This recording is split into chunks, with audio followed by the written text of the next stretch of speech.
अर्श हक है मसनदे रिफ़अत रसूलुल्लाह की। अर्श हक है मसनदे रिफ़अत रसूलुल्लाह की। देखनी है हश्र में इज्जत रसूलुल्लाह की।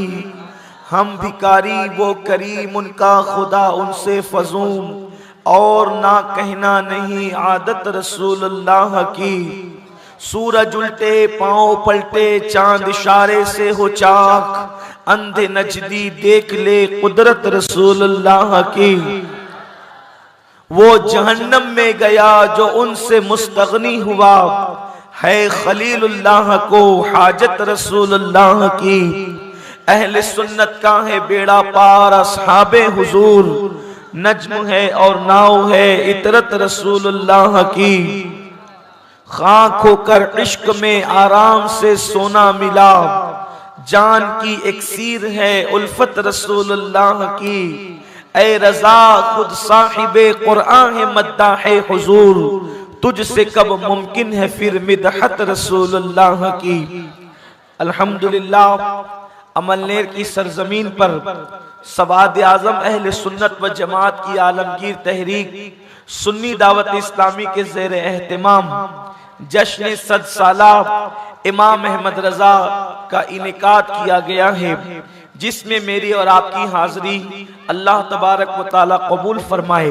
इंशाअल्लाह आज खुसूसी खिताब हम अपने कायद, हम अपने अमीर मोहतरम का समात करेंगे। हजरत जितने वक्त में तशरीफ लाते हैं, थोड़ी देर के लिए मैं आपकी खिदमत के लिए हाजिर हूँ।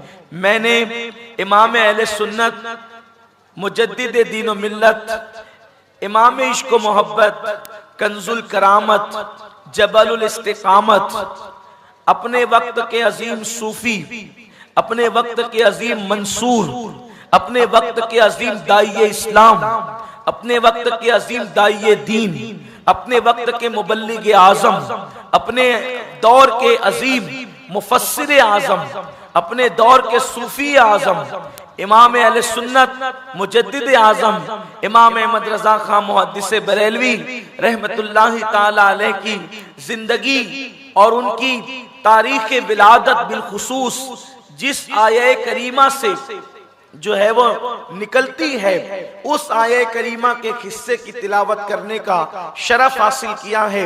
इमाम अहमद रजा की जिंदगी पर अहले सुन्नत की महफिलों में बहुत गुफ्तगू की जाती है, बहुत तकारीर की जाती है।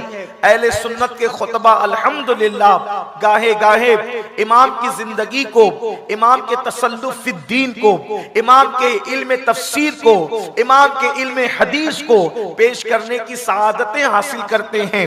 इसलिए कि 14वीं सदी के अंदर हमारे जितने उलमा, जितने फुक़हा, जितने मुहद्दिसीन, जितने मुअल्लिमीन और जितने बुजुर्गान दीन ने हमारे दीन और ईमान की हिफाजत की है, हम सब का एहतराम करते हैं। लेकिन इमाम अहमद रजा उन सब के कायद नजर आते हैं 14वीं सदी के अंदर, गुज़िश्ता सदी के अंदर।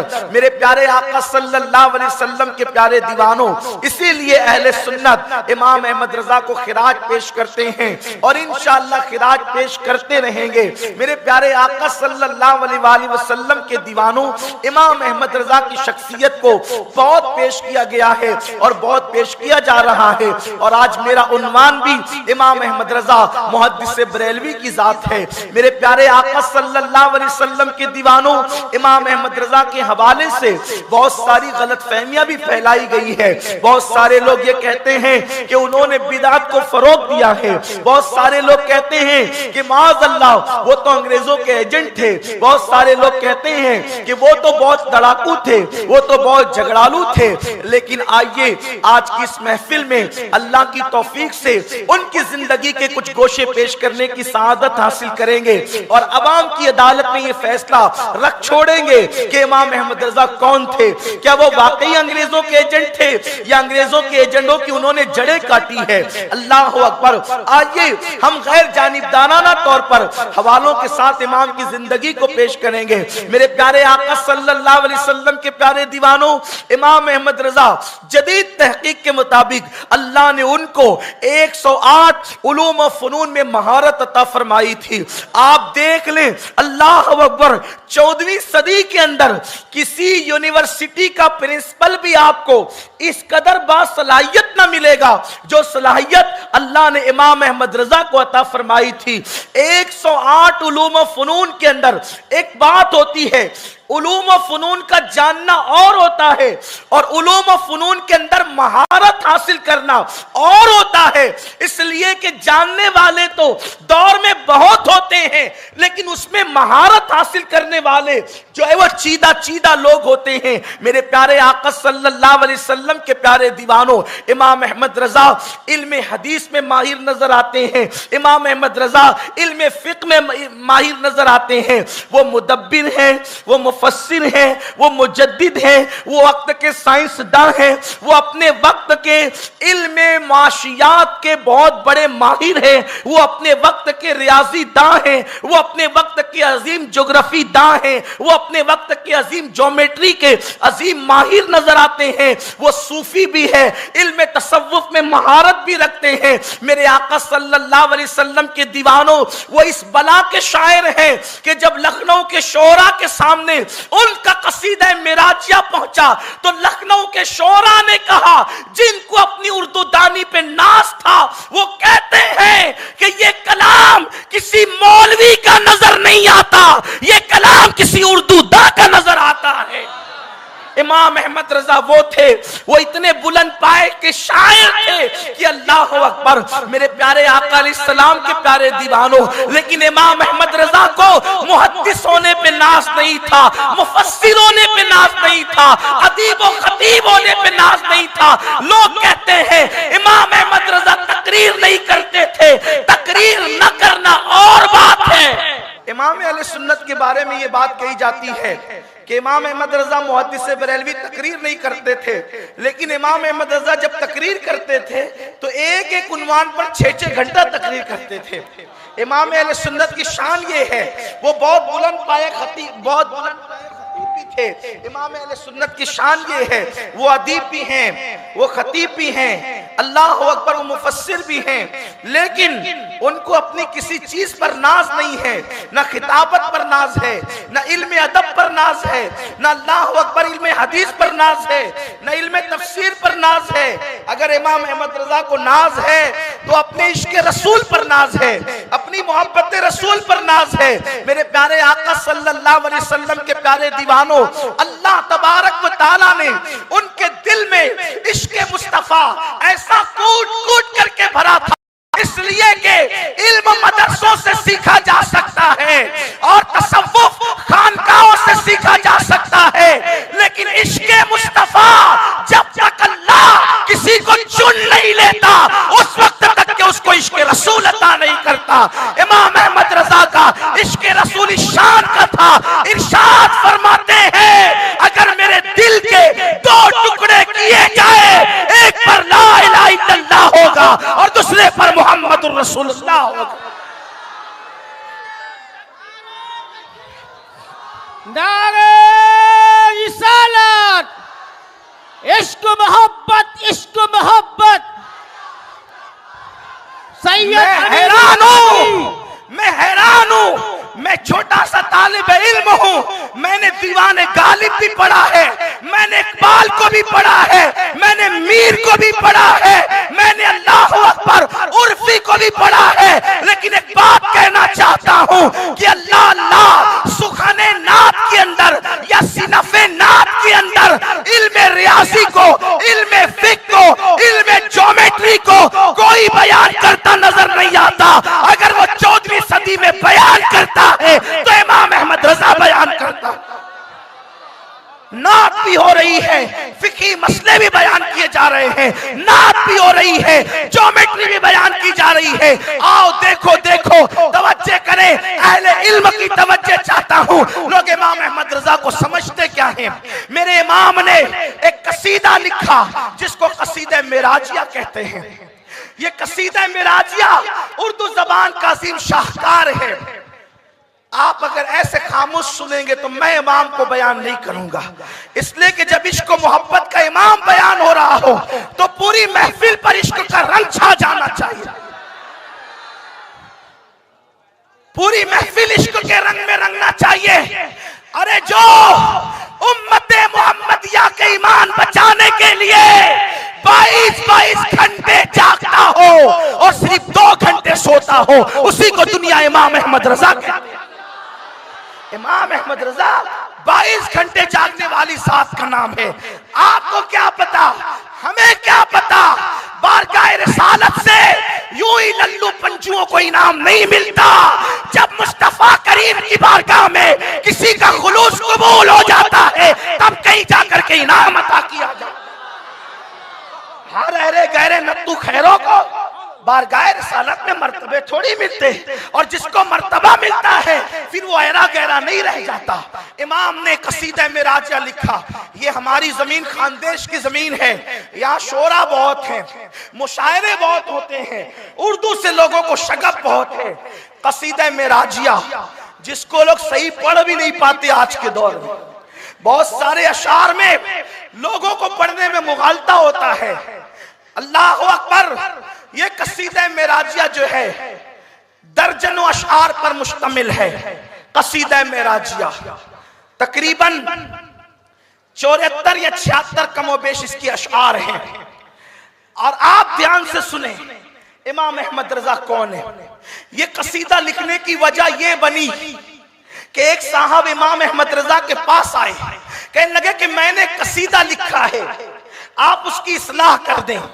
इमाम ने वो पर्ची ली, फरमाया अभी मुझे खाना खाना है जोहर का, यानी जोहराना खाना खाना है, जोहर की नमाज पढ़नी है, केलोला भी करना है, तो मैं इतने काम करके फिर चेक करूंगा।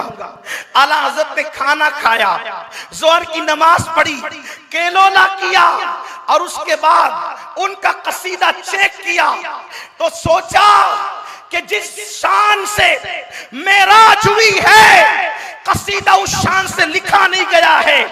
गंगा जल का तस्करा हो रहा है, बादलों का तस्करा हो रहा है, तो इमाम ने चेक करते करते पर्ची को रख दिया और 70 से ज्यादा अशार कसीदा मेराजिया के असर से पहले पहले लिख दिए। और जब वो साहब आए आपने चेक कर लिया, फरमाया चेक तो कर लिया लेकिन जरा एक कसीदा मेराजिया और भी सुनते जाइए जो मैंने भी लिखा है। और वो क्या है आप सुनिए, उसमें ज्योग्राफी बयान हो रही है, उसमें साइंस बयान हो रहा है, उसमें तसव्वुफ बयान हो रहा है। अगर वक्त हो एक एक शेर को पढ़ते जाइए और फन को बयान करते जाइए। आज ये इमाम कहते हैं वो सरवरे किश्वरे रिसालत जो अर्श पर जलवगर हुए थे। पीछे वालों को आवाज नहीं आ रही है क्या? समझ में नहीं आ रहा है कि इको की वजह से? अगर नहीं समझ में आ रहा तो बोलो ये इको कम करवा देते। समझ में नहीं आ रहा है? अगर आ रहा हो तो हाथ उठा के बताएं। आ रहा है तो आप चुप क्यों है? महबूब की बात हो रही है ना। वो सरवरे किश्वरे रिसालत जो अर्श पर जलवगर हुए थे, नए निराले तरब के सामा अरब के मेहमान के लिए थे। अब अल्लाह अकबर, देखिए मेराज बयान हो रही है, अल्लाह अल्लाह बयान करते हुए दूसरे अंबिया की शान भी बयान हो रही है, अपने नबी की शान भी बयान हो रही है। कहते हैं तबारक अल्लाह शान तेरी तुझी को ज़ेबा है बेनियाजी, तबारक अल्लाह शान तेरी तुझी को ज़ेबाए बेनियाजी। कहीं तो हो जोश लंतरानी, कहीं तकाज़े विसाल के थे। इस शेर में एक हदीस बयान की, कुरान की एक आयत बयान कर दी।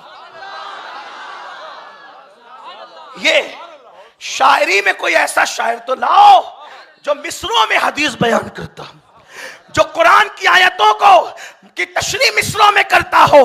अब उसके बाद तसव्वुफ बयान हो रहा है।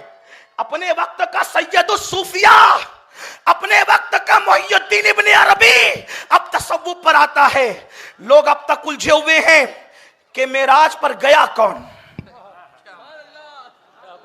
तवज्जे, ये बातें बच्चों के सामने नहीं की जाती, और जो बड़े हो जाते हैं लेकिन कच्चे होते हैं उनके सामने भी नहीं की जाती।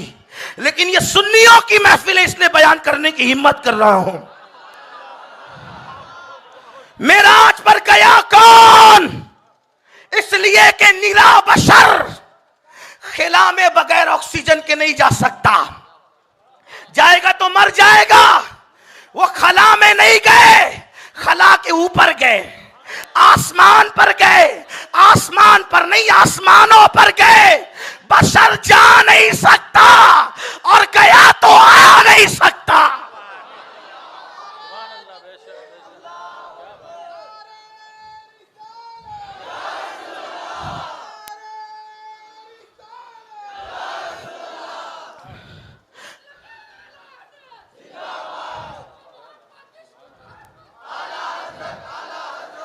लोग कहते यार वो तो सिर्फ एक मौलवी थे। हम कहते कोई ऐसा मौलवी भी लाओ ना जो तसव्वुफ शान से बयान करता हो। वो मौलवी के रूप में मौलाए रोम थे अपने दौर के। जौहर की का जौहरी जानता है, भटियारे को क्या पता कि जौहर की शान क्या होती है। जिन्हें इल्म की हवा ना लगी वो इमाम अहमद रजा को क्या समझे। इमाम अहमद रजा को किसी बहुत अच्छे मुफक्किर का कौल है, आला हजरत को समझने के लिए कम से कम हजरत बनने की जरूरत है। आला हजरत को समझने के लिए कम से कम हजरत बनने की जरूरत। जो हजरत ना हो बेचारे वो आला हजरत को क्या समझ पाएंगे। ये इमाम अहमद रजा है। अल्लाह अकबर, झगड़ा है, मुनाजरे है। मेराज पे गया कौन? कुछ लोगों तो इंकार ही कर बैठे कि कोई नहीं गया। कुछ लोग कहते अक्सा तक मेराज हुई। अक्सा तक भी तो सुम्मा दना फतदल्ला फकाना काबा कौसैन किसके लिए है? अगर जो है वो अक्सा तक मेराज हुई तो मुस्लिम शरीफ की हदीस में यह किसके लिए है? इरजे इला रब्बिक, हजरत मूसा का कौल, अपने रब की तरफ पलटिए। अरे पलटता वो है जो वहां से आता है। ये नहीं कहा कि अक्सा की तरफ पलटिए, ये नहीं कहा कि जिब्रील की तरफ पलटिए। इरजे इला रब्बिक कहा, अल्लाह की अपने रब की तरफ पलटिए। पता चला अकीदा मूसा भी ये है कि मेराज में वो जिब्रील को देखकर नहीं आ रहे हैं, बल्कि जिब्रील के रब को देख करके आ रहे हैं।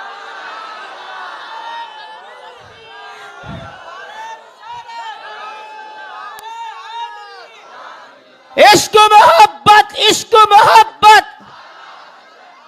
जश्न सद साला। लोग कहते जिब्रील को देखा, हम कहते जिब्रील को तो देखते ही थे।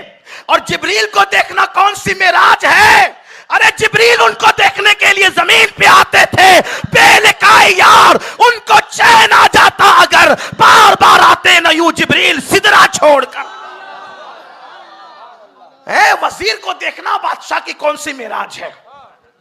जिब्रील तो वजीर का नाम है, जिब्रील तो दरवाजे के दरबान का नाम है। तेरे दर का दरबा है जिब्रील आजम। थक गए आप? तेरे दर का दरबा है जिब्रील आजम, तेरा मदह खा हर रसूलो वली है। मेराज पर कौन गया?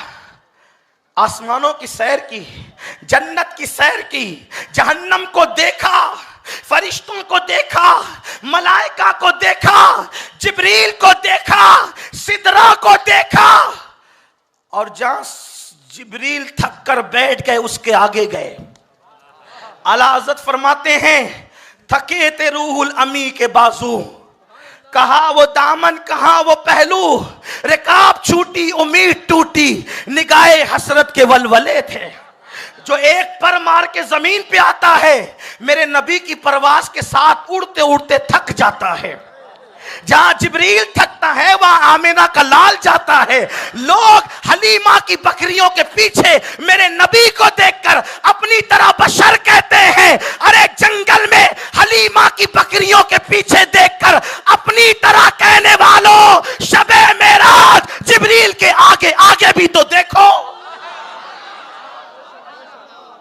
शबे मेराज जिब्रील किया, थके थे रूहुल अमी, जहां जिब्रील थक कर बैठ जाए। और जिब्रील कोई मामूली चीज है, फरिश्तों का सैयद है जिब्रील, सरदार मलाइका है जिब्रील, और वो थक रहा है।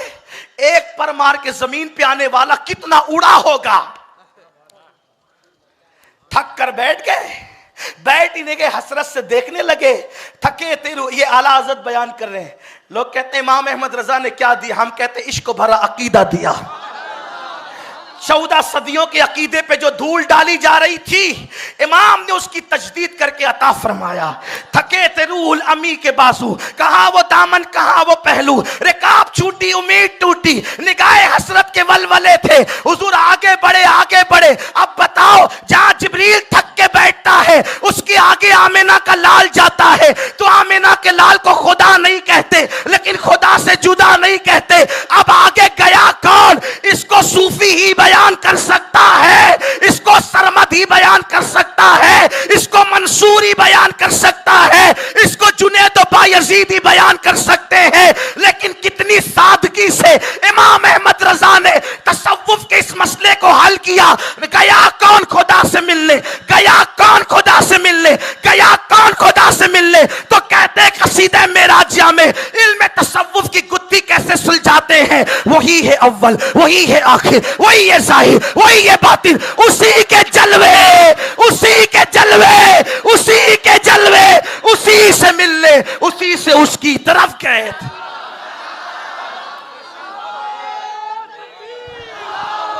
नारे रिसालत, इश्क मोहब्बत, इश्क मोहब्बत, इश्क मोहब्बत, इश्क मोहब्बत। अब पता चला कौन गया, उसी के जलवे, उसी से मिलने, उसी से उसकी तरफ गए थे।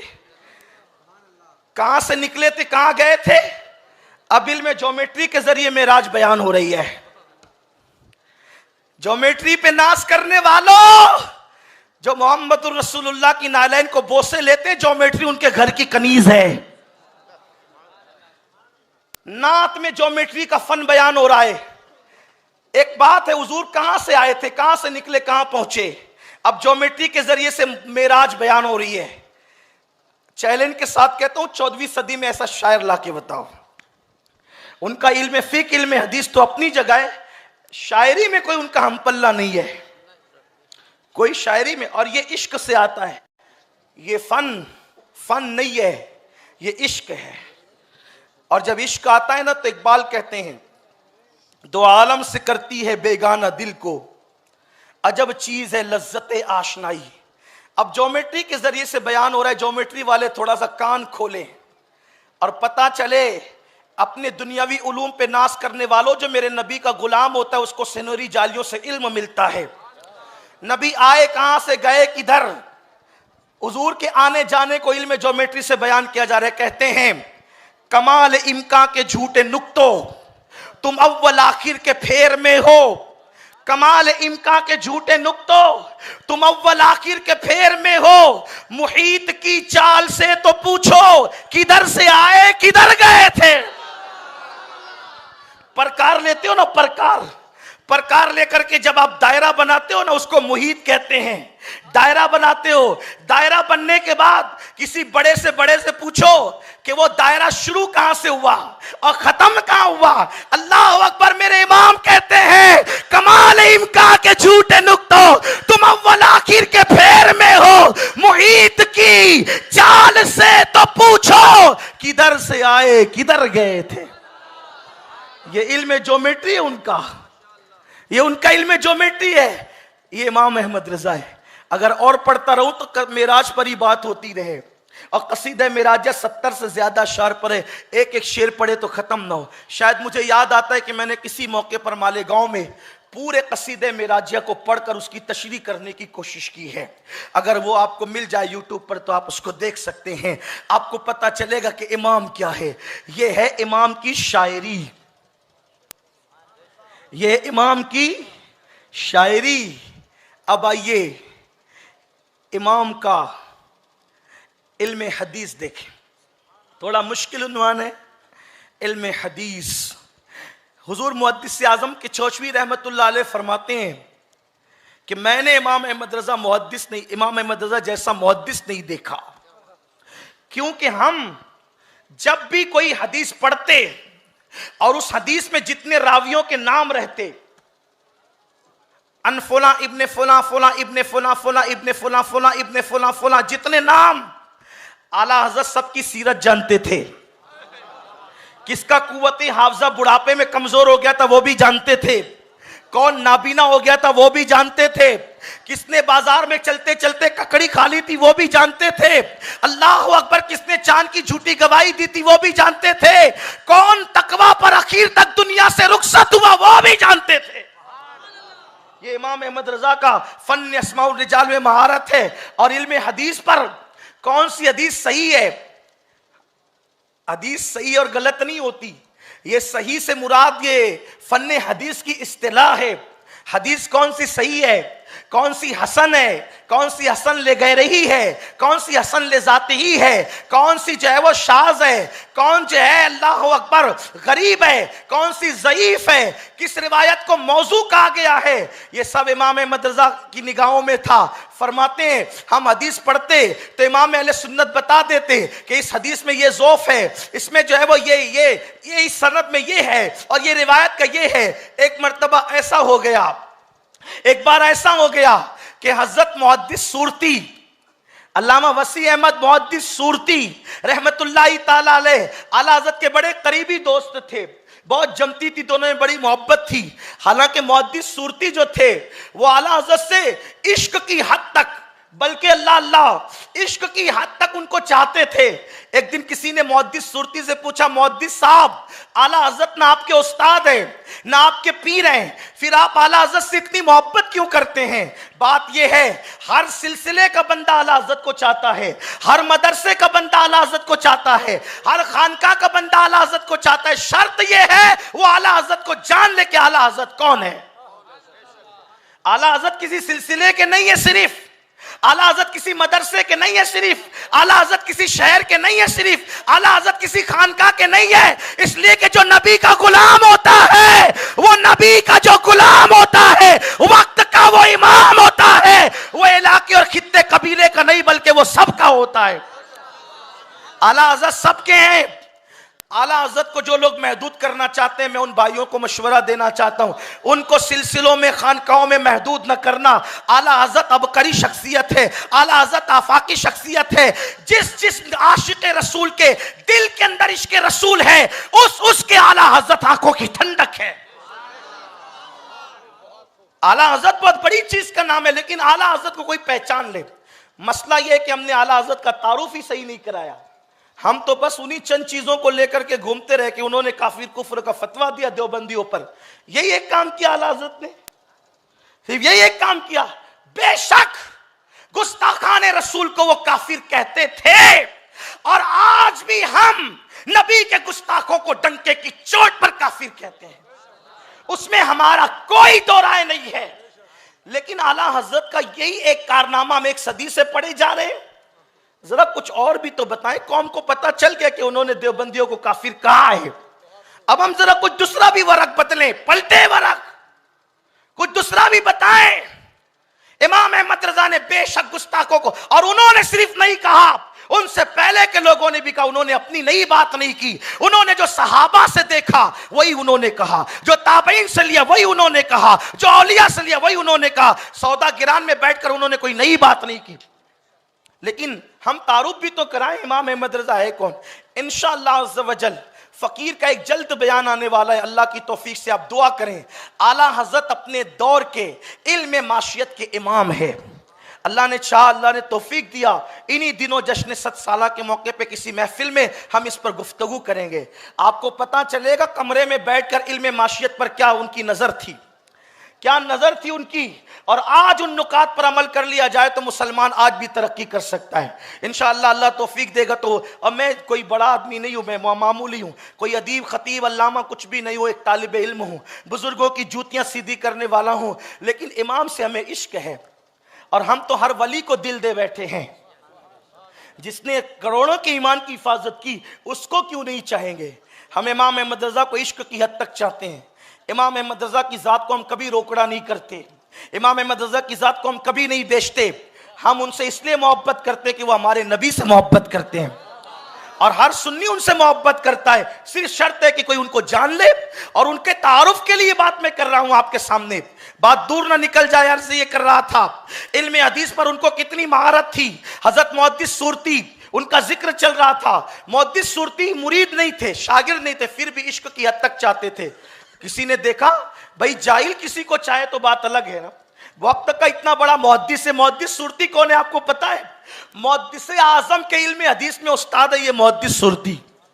अब आप सोच सकते हैं कितने बड़े मुहद्दिस होंगे ये। आला हज़रत को इश्क की हद तक चाहते थे, उनके बगैर रहते नहीं थे, बार बार आते जाते थे उनके घर। किसी ने कहा, मुहद्दिस साहब, वसी अहमद साहब, आला हज़रत के नाम शागिर्द है ना मुरीद, इतना क्यों चाहते? आप तो मुरीद है मौलाना फजलुर रहमान गंज मुरादाबादी के, आप इनको इतना क्यों चाहते?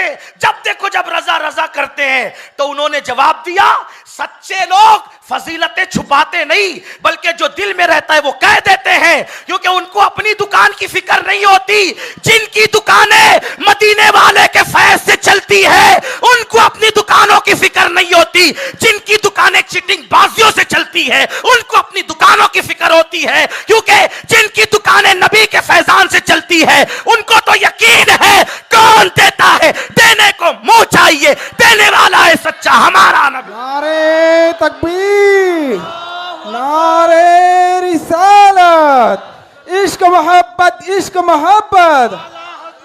मुहद्दिस सूरती ने कहा, मुझसे पूछने वाले कि ना मैं शागिर्द हूं ना मुरीद हूं, उनसे इश्क क्यों करता हूं, तो सुनो, जो इश्क रसूल उस्ताद से नहीं मिला, जो इश्क रसूल पीर और मुर्शिद से नहीं मिला, वो इश्क रसूल इमाम अहमद रजा से मिला है। तो जिससे इश्क की दौलत मिली हो, उससे इश्क ना करूं तो फिर क्या करूं? वही मुहद्दिस सूरती आला हजरत के यहां मेहमान हुए। उस दिन आला हजरत के यहां बहुत सारी चीजें पकी थी, उसमें से बैंगन भी पके थे। बिजाला जिसको कहते हैं आप, है ना, यही कहते हैं बैंगन बिजाला, वो पका था। दस्तरखान लगा, लोग दस्तरखान पे शायरी करते हैं, लोग दस्तरखान पे गाने सुनते हैं, लोग दस्तरखान पे व्हाट्सएप चेक करते हैं, लोग दस्तरखान पे लतीफे कहते हैं। इश्क मोहब्बत का इमाम मुहद्दिस सूरती के साथ बैठा है। बात चली, बैंगन बड़े पसंद और मजे से खा रहे हैं। क्या हदीस में इसका कोई जिक्र है? मुहद्दिस सूरती ने 7 हदीसें पढ़ी, 7 बैंगन की फजीलत पर। मुहद्दिस सूरती ने 7 हदीसें पढ़ी, चुप हो गए। आला हज़रत ने 7 और पढ़ी, 7 और पढ़ी, उसको 21 तक पहुंचाया। बैंगन की फजीलत पर 21 हदीसें पढ़ी आला हजरत ने, और पढ़ने के बाद फिर उसकी सनद पर बयान किया कि ये मौजू, ये मौजू, ये मौजू, ये मौजू। पता चला जितनी 21 रिवायतें हदीस के नाम पे पढ़ी गई है, उसमें कोई रसूलुल्लाह का कौल नहीं है, वो हुजूर की तरफ गलत मंसूब कर दिया गया है।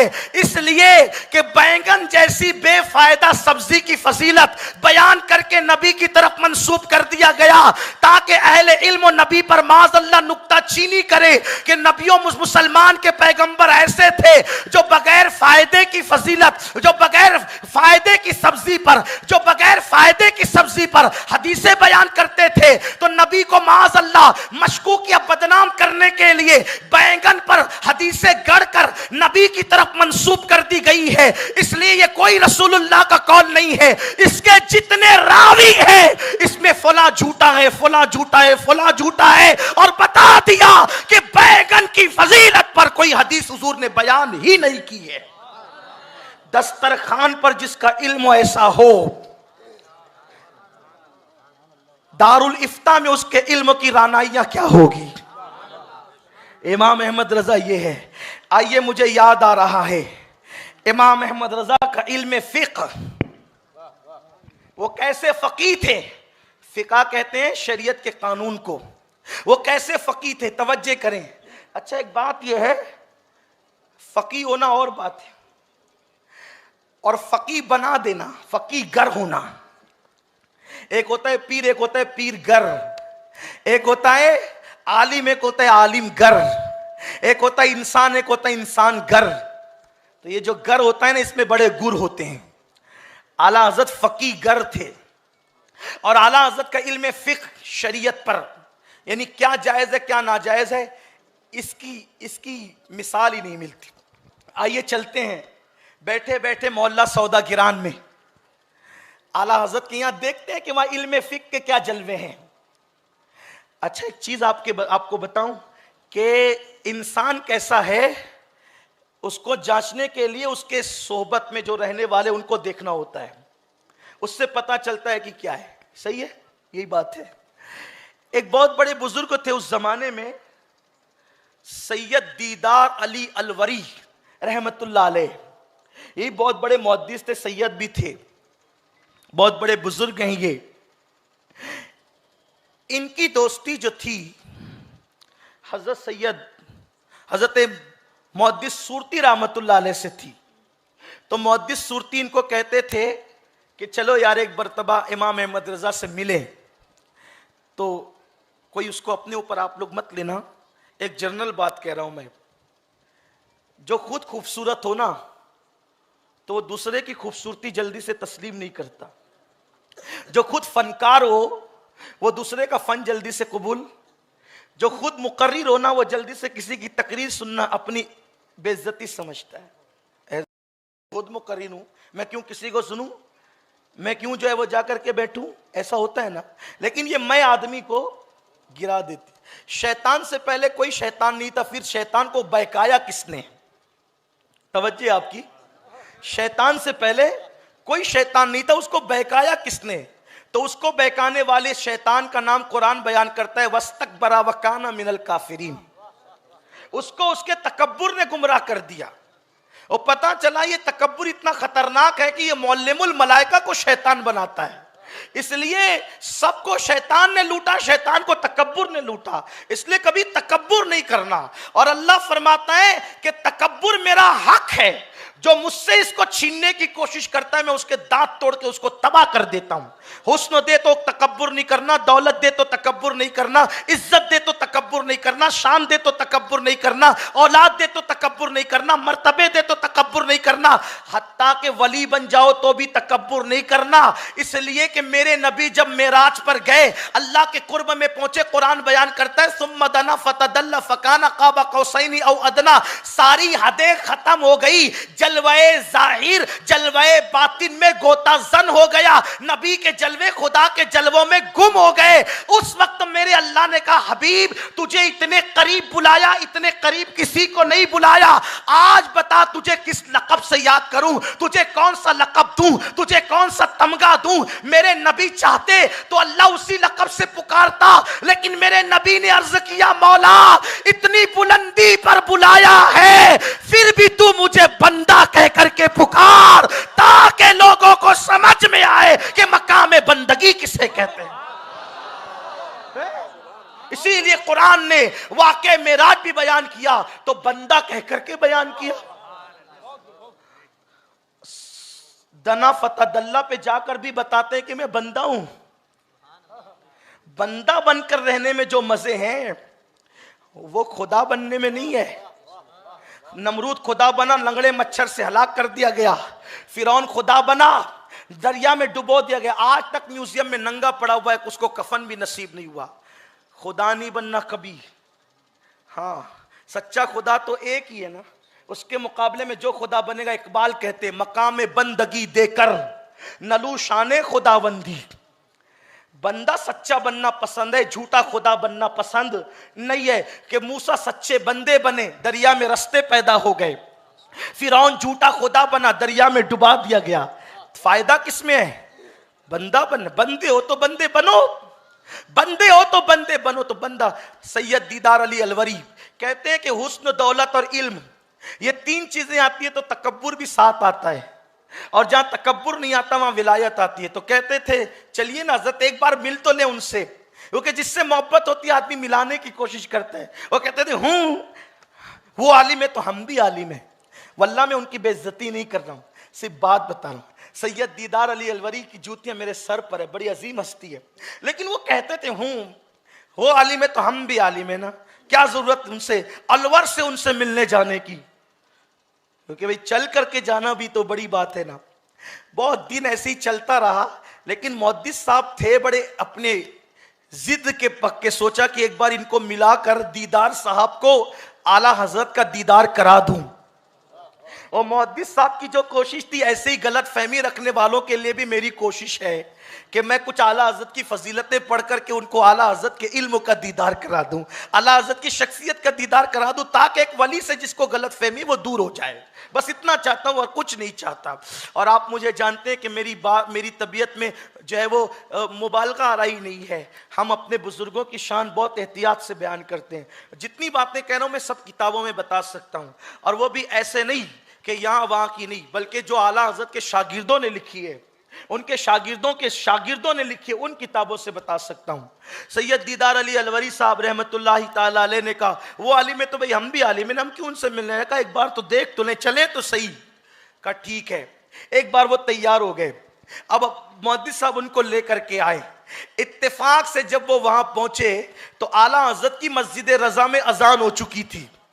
आला हजरत की मस्जिद रजा में अजान हो चुकी थी, और तवज्जो करें अजान हो गई थी। आला हजरत नमाज के लिए मस्जिद में पहुंच चुके थे। इमाम अहमद रजा की ये शान है, मैं सुन्नियों से मुखातिब होकर ये बात कहता हूं। आज हम कहते हैं आला हजरत के मानने वाले, फिक्र रजा के मानने वाले, मसलक आला हजरत जिंदाबाद, इश्क मोहब्बत आला हजरत। यकीनन मुझे कोई एतराज नहीं है बेफज़्ल ताला मसलक आला हजरत और फिक्र रजा को बेफज़्ल ताला हर सुन्नी मानता है।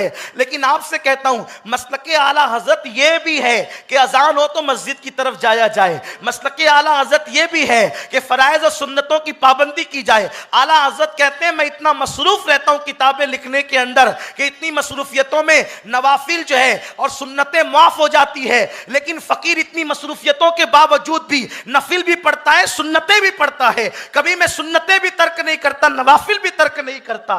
लीजिए हमारे कायद मोहतरम तशरीफ ला चुके, हजरत का इस्तकबाल कर लें। नारे तकबीर, नारे रिसालत।